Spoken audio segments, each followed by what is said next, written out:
Betrayal sucks, but when anime main characters get framed, dumped, or stabbed in the back, only to rise again more powerful than ever, it hits differently. Today, we're counting down 10 anime where betrayal fuels the ultimate comeback. Kicking off with number 10, Kaze no Stigma. Kazuma Yagami gets betrayed harder than your Wi-Fi during an anime binge. This dude's whole family basically said, "You suck at fire magic, so get out." Imagine getting disowned not for rebellion, not for crime, but for failing firebending 101. Brutal. Kazuma bounces back years later with insane wind powers, casually flexing on the same clan that treated him like yesterday's trash. And honestly, watching his smug grin while he wipes the floor with anyone dumb enough to underestimate him is peak anime catharsis. What I love about this comeback is that it isn't just, "Look, I'm strong now." It's Kazuma deliberately showing his family that throwing him out was the dumbest L they ever took. The anime mixes family drama, romance, and elemental beatdowns, but it's the betrayal that sets the tone. Kaze no Stigma proves sometimes revenge is a dish best served with a tornado. Sliding to number 9, Gleipnir. Gleipnir is weird. Like, what do you mean the MC turns into a giant mascot suit with a zipper down his back? Weird. Shuichi Kagaya, our soft-spoken MC, gets dragged into betrayal when the people around him start treating him less like a human and more like a tool. Secrets unfold, alliances break, and Shuichi learns quickly that survival means never trusting anyone fully.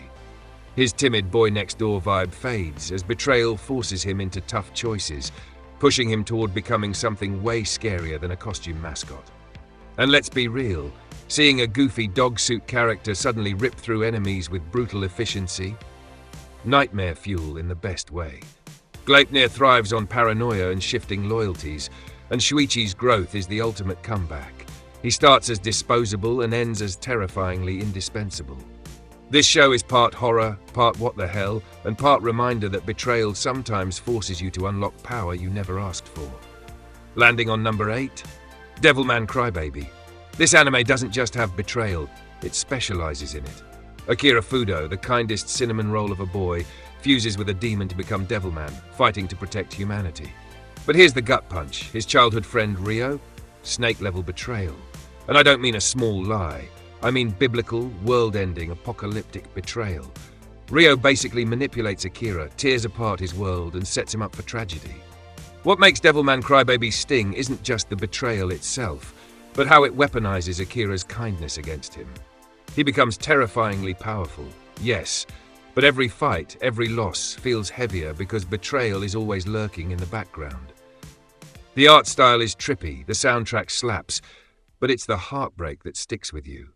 Devilman Crybaby isn't about revenge triumph, it's about what happens when betrayal leaves nothing left to save. Watching Akira unleash his full Devilman power is epic, but the ending will leave you wrecked in the best, most painful way. Looking at number 7. Chrono Crusade lures you in with the promise of none with guns action and then hits you with betrayal trauma. Chrono, our demon MC, has been scarred by betrayal from his old comrade Ion, a manipulative mastermind who once fought at his side. That wound shapes everything about him, from his guilt to his reluctance to fight at full strength. When he teams up with Sister Rosette, it's like light meets darkness, and their partnership becomes the emotional core. The betrayal here cuts deep because it's not just enemy treachery, it's family betrayal, a brother in arms gone rogue. Chrono's comeback is bittersweet. He unlocks devastating demonic power, but every use costs him dearly. Instead of pure revenge fantasy, it's a tragic tale where betrayal fuels growth but also pain. Watching Chrono finally push past the shadow of Ion is both thrilling and heartbreaking. And the ending? Yeah, good luck not crying. Chrono Crusade proves betrayal stories hit hardest when they're personal. Sliding to number 6. Dororo Hyakimaru's dad looked at his newborn son and thought, you know what this baby doesn't need? Skin, eyes, limbs, or internal organs. Let's pawn them off to demons for clout.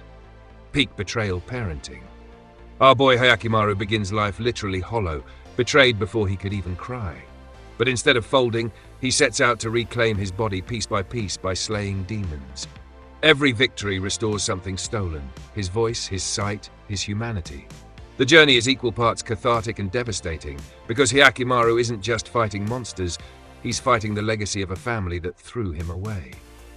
Dororo, his tiny companion, keeps the story grounded with humor and heart, balancing the rage-fueled narrative. The betrayals Hyakimaru endures, both at birth and along the way, make his eventual power feel legendary. Dororo isn't just a demon-slaying anime, it's a statement that no matter how deep betrayal cuts, strength and resilience can piece you back together. Literally. Landing on number 5, Yona of the Dawn. Yona's betrayal isn't just heartbreaking, it's royal-level Shakespearean drama. She's a pampered princess living her best palace life, totally in love with her childhood crush Su-won. Then bam, he murders her dad, steals the throne, and throws her into exile. Talk about a glowdown. But Yona doesn't stay broken. With Huck, her fiercely loyal bodyguard and king of simps respectfully, she evolves from helpless royal into a warrior leader. Watching Yona shed her naive outlook and slowly become someone who inspires armies is nothing short of inspiring. Every arrow she fires feels like a rejection of betrayal and a step toward reclaiming her identity. The anime blends action, politics, and romance beautifully, but it's the betrayal that ignites her transformation. Su-won may have stolen her kingdom, but Yona steals every scene with her growth. She's proof that betrayal doesn't just fuel comebacks, it forges leaders. By the finale, you'll be bowing to Princess Yona too. Looking at number 4. Tower of God. Tower of God taught me one thing. Trust issues are valid. Bam climbs the tower out of pure devotion to Rachel, his supportive childhood friend. And what does Rachel do? Pushes him, literally and emotionally, off the ledge. Betrayal so cold the anime fandom still hasn't forgiven her.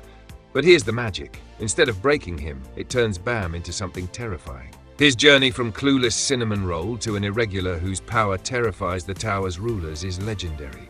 Every fight, every flaw is charged by that betrayal. And Rachel? Forever the poster child for anime's most hated snake. The suspense of will Bam confront her keeps you hooked, while the action sequences explode with energy. Tower of God is betrayal-fueled growth at its finest. The stronger Bam gets, the more satisfying it feels knowing it all started because one fake friend shoved him aside. Rachel may have won the battle, but Bam's glow-up won the war. Sliding to number 3. Fena, Pirate Princess. Fena can't catch a break. Betrayal is practically stamped into her bloodline. From losing her family in a shipwreck to being manipulated by shadowy forces, her story is one betrayal after another. But instead of folding, Fena turns her pain into growth. She gathers a ragtag group of samurai pirates, already more stylish than half of One Piece's filler arcs, and sails headfirst into her destiny. What's beautiful here is the contrast. For every betrayal she suffers, she builds a new connection with her found family. And when Fena finally embraces her role as a leader, it feels earned, like betrayal sharpened her spirit instead of breaking it. This anime is adventurous, romantic, and emotional, with betrayals that sting harder because the bonds feel so genuine. Fena, Pirate Princess, is proof that betrayal can be the fuel for resilience and leadership. Also, side note, the sword fights? Crisp. The aesthetic?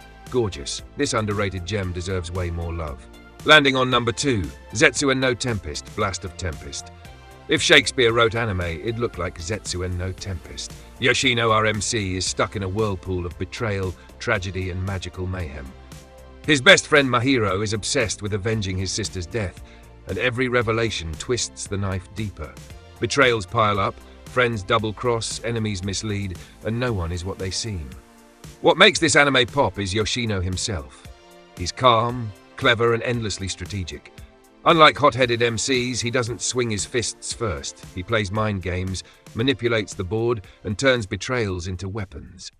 And when you mix that with Shakespearean quotes, world-shattering magic, and the occasional sarcastic banter, pure fireworks. The betrayals never feel cheap. They're layered, and each one forces the characters to grow sharper. Zetsuen no Tempest is smart, dramatic, and full of wait, what just happened moments. Yoshino's quiet comeback through brains, not just brawn, makes this one of the slickest betrayal-driven anime out there. Finally, number 1. Rokka, Braves of the Six Flowers.